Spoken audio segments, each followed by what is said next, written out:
All right, sorry about that. I have a work meeting every day and it's like annoying because it's like a honestly 2-minute phone call. But it's like you have to be on it in case there's something important. So I have an alarms to make sure I don't miss it, and it was going off and I didn't realize that if I like hit it that it was gonna take me out. I don't know why I didn't realize that. It took me out of the screen, so it stopped the video. But I wasn't sure if you guys could hear it ringing, so I didn't want to leave it and then there'd be a ding the entire video. Anyways, we are on Wednesday the 2nd. This is our cardio hit timer. So this is where you're gonna go to your timers page, which is attached to your workout schedule, which is in your email. You have a timers page. You're gonna go and you're gonna pick normal or advanced timer, okay?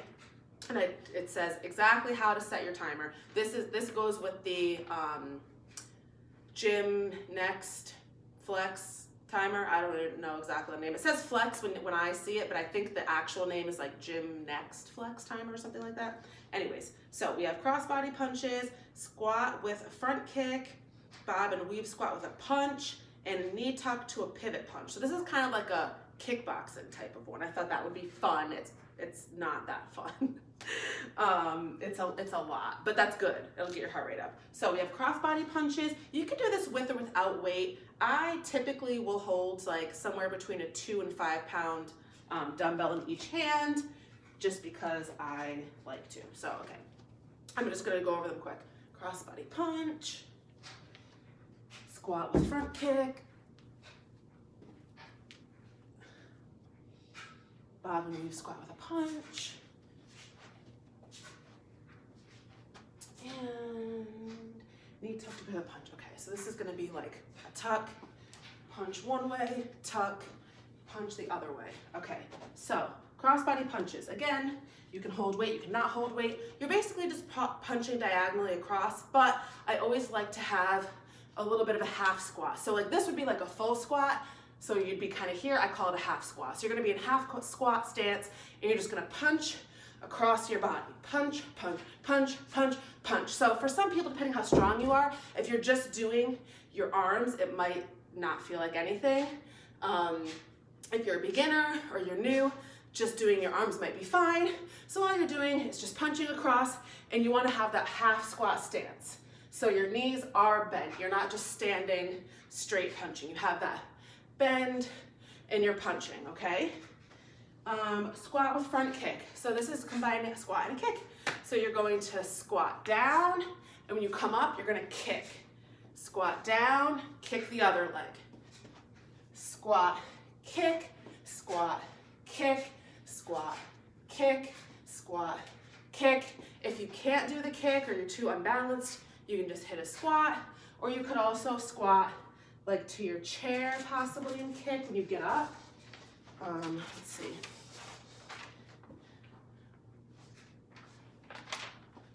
You could do something like that if you need to do a full chair sit. All right. Bob and weave with a punch. So bob and weave is,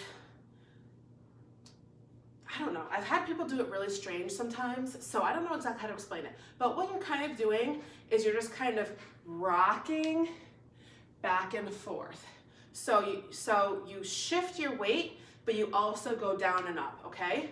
So I'm leaning clearly toward this side. I'm gonna come down, almost hit a squat, but then I'm gonna shift up, and my weight is on this leg. Then I'm gonna come down, shift up, now my weight's on this side, okay? So it's kind of like this, and then when you come to the top, you're gonna hit that toe, okay?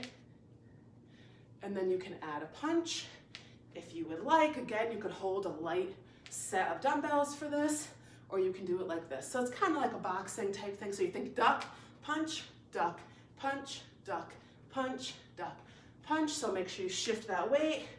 You're gonna go up on your toe. That's how you know that you have no weight on that foot. And then we have our knee tuck to pivot punch.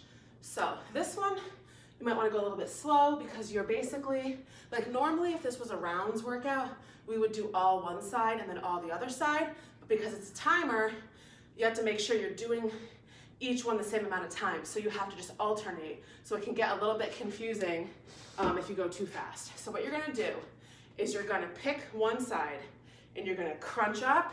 So I kind of go diagonal, like I kind of pull across, crunch, right?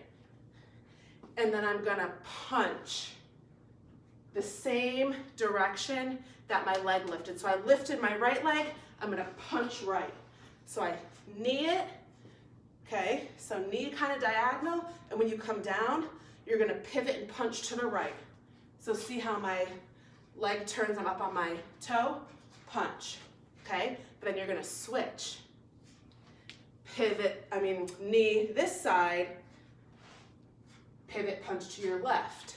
So you kind of have to stop and because it's really easy to just want to keep going like this, but you, like I said, you have to alternate because you have to do both sides. So you're gonna knee it, pivot, knee it, pivot, knee. So you kind of have to take that break in the middle to or at least I do, to think in my brain, okay, where am I going? So it's knee, punch, opposite, punch, knee, punch, opposite, punch, knee, punch, opposite knee, punch, okay? So you'll find a way, obviously as you just saw, I ended up not bringing my hands up as high. When I was going faster, I kind of came here, but that worked for me because sometimes thinking about doing that extra, oh yeah, I gotta bring my arms up here, throws you off. Sometimes little things throw you off. So if you have to go super slow, that's fine. Just think knee and punch. Just think one thing at a time. Take a second. Knee and punch. Take a second. Knee and punch, or whatever. I'm already doing it wrong. But so I don't know. You'll find a way, or even if you do it wrong, it doesn't really matter. As long as you're kneeing and punching in some way, and you're using both sides, I guess it doesn't really matter. I was kneeing and crossing over to punch, but I guess you could technically do it the other way. You could knee and punch away from the knee. I was kneeing and punching because I was doing a pivot. I guess you could just do it the other way. It doesn't really matter. As long as you're kneeing and punching in some way and you're moving to the timer, it's fine. But I feel like it's fun. I feel like when you do these weird things that are kind of kooky, it's funny, you laugh at yourself, and I think it's fun because it's different. We don't normally do stuff like that. So anyways, that's your Wednesday.